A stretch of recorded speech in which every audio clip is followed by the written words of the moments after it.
여러분 안녕하십니까? 4월 20일 월요일 아침 뉴스 브리핑을 시작하겠습니다. 새로운 주를 시작하는 월요일 아침입니다. 확진자가 여전히 늘고 있지만 이제 바이러스 확산이 정점에 이른 것 같습니다. 어제는 확진자 증가세가 조금 주춤하는 양상입니다.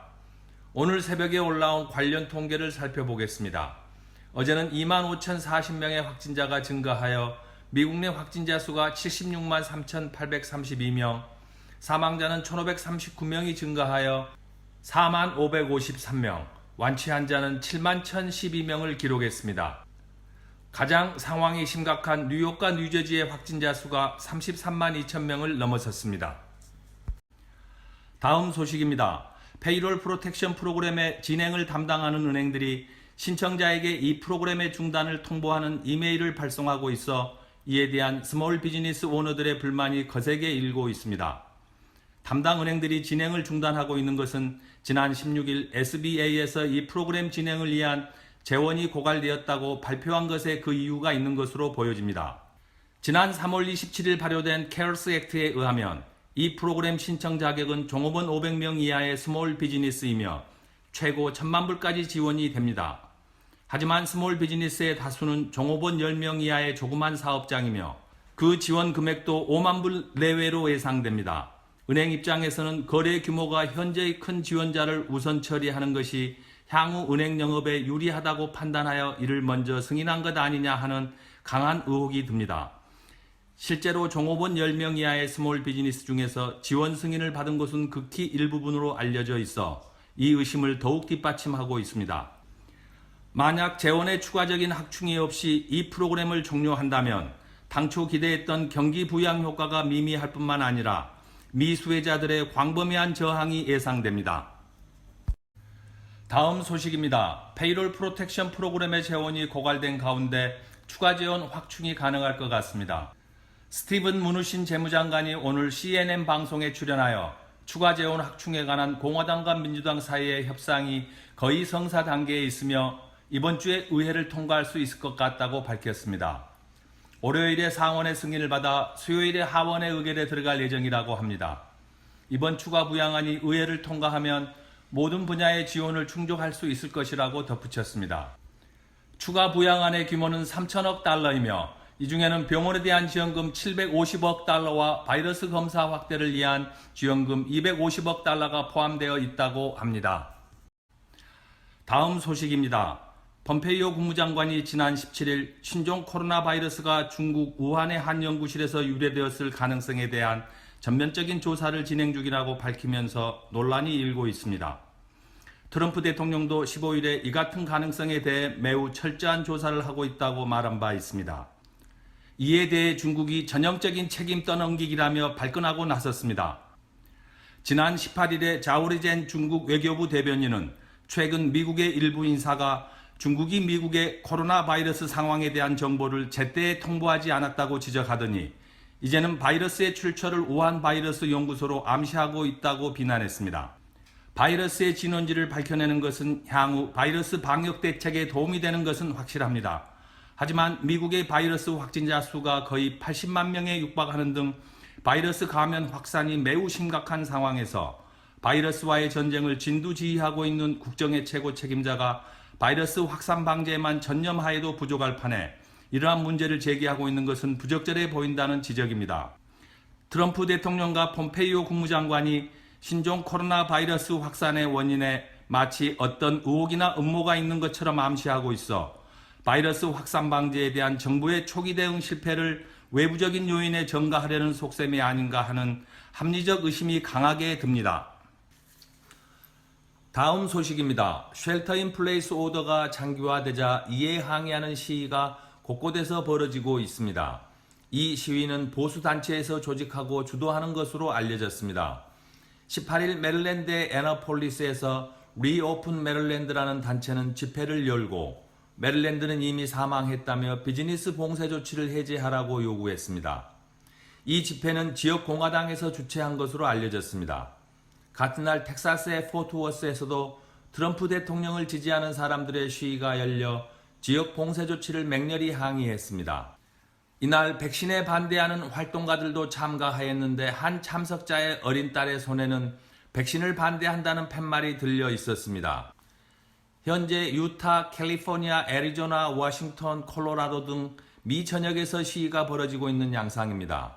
이들의 공통된 주장은 모든 위험에도 자유를 달라는 것입니다. 그 위험이 단순히 한 개인에게만 국한된다면 충분히 이해할 수 있는 주장이나 전 사회 구성원의 생명을 위협할 수 있는 공중보건에 관한 이슈이기 때문에 설득력이 떨어진다고 보입니다.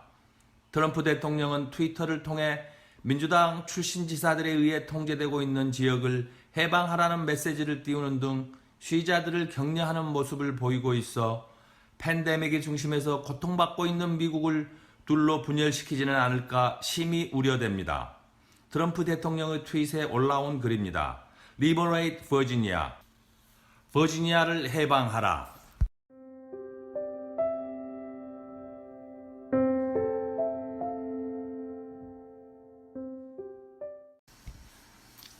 신종 코로나 바이러스가 온 세계를 공포에 몰아넣고 있습니다. 4월 19일 현재 전 세계에서 16만 명의 목숨을 앗아가며 미국을 비롯한 유럽, 아시아 각국에서 맹위를 떨치고 있습니다. 처음 이 바이러스가 모습을 보인 곳은 지난해 12월 중국의 우한이었습니다. 중국 정부는 이를 대수롭지 않게 생각하고 무시하였습니다. 웬 리앙이라는 의사가 이 바이러스의 위험성을 감지하고 12월 30일 동료 의사 7명과 함께 소셜미디어를 통해 위험 상황을 알리기 시작했습니다. 중국 정부는 유언비어를 계속 유포하면 체포하겠다며 이들의 행동을 막았습니다. 결국 웬 리앙은 외로이 바이러스와 싸우다 본인도 이에 감염돼 2월 6일 사망합니다. 그리고 이 기간 동안 우한을 방문했던 사람들이 세계 각지로 돌아가면서 코로나 바이러스는 급격히 확산되기 시작했습니다. 물론 중국도 엄청난 피해를 입게 됩니다. 이때 중국 정부가 적절한 조치를 취했다면 이토록 심각한 상황은 막을 수 있지 않았을까 하는 아쉬움이 남는 대목입니다. 짧은 기간에 신종 코로나 바이러스가 광범위하게 확산된 데에는 이 바이러스의 몇 가지 특징의 그 원인이 있습니다. 첫째, 빠른 전파율, 둘째, 급속한 증상의 진행 속도, 셋째, 바이러스의 잠복기, 즉 무증상 상태에서의 감염, 넷째, 높은 치사율이 그것입니다. 이 중 무증상 상태에서 타인에게 바이러스를 감염시키는 점이 급속한 바이러스 확산의 가장 큰 원인으로 꼽히고 있습니다. 일본에서는 1월 6일, 한국에서는 1월 20일, 미국에서는 1월 21일에 확진자가 처음으로 보고되었습니다. 1월 21일 중국의 확진자는 258명으로서 이 당시만 해도 겉으로 드러난 바이러스 감염은 그리 심각해 보이지 않았습니다. 무증상 감염자가 거리를 활보하고 있다는 무서운 사실을 인지하지 못한 채 말입니다. 이 당시 이미 바이러스 전문가들은 신종 코로나 바이러스의 세계적 확산 가능성을 경고하고 있었습니다. 뉴욕 타임즈 4월 11일자 보도에 의하면 미국에서도 지난 1월 의료 전문가들이 트럼프 대통령에게 코로나 바이러스의 위험성에 대해 경고하고 이에 대한 대책을 세우도록 여러 차례 보고하였으나 트럼프 대통령은 이를 묵살하였다고 합니다. 대신에 트럼프 대통령은 국내의 정치에만 신경을 쓰다 사태가 악화되자 3월 13일에야 국가 재난사태를 선언하게 됩니다. 하지만 이때는 이미 골든타임을 놓친 이유였습니다.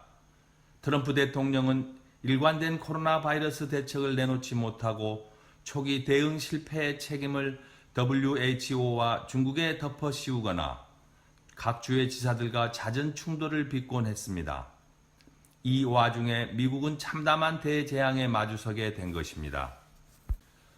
한국 정부는 첫 확진자가 나오기 전부터 중앙재난안전대책본부를 비상 가동하고 코로나 바이러스 확산 방지에 총력을 기울였습니다. 인상적인 점은 확진자의 자가 격리를 철저히 하고 확진자의 동선을 추적한 후 광범위한 감염 검사를 실시한 것입니다. 이에 따라 확진자가 급증하였습니다. 일부에서는 이를 들어 정부가 바이러스 확산 방지에 실패했다고 주장하기도 하는데 이는 착시 효과에서 기인합니다. 오히려 감염 가능한 사람들 중 감염자를 일찍 찾아낼 수 있어서 무증상자에 의한 바이러스 확산을 최소화할 수 있었습니다.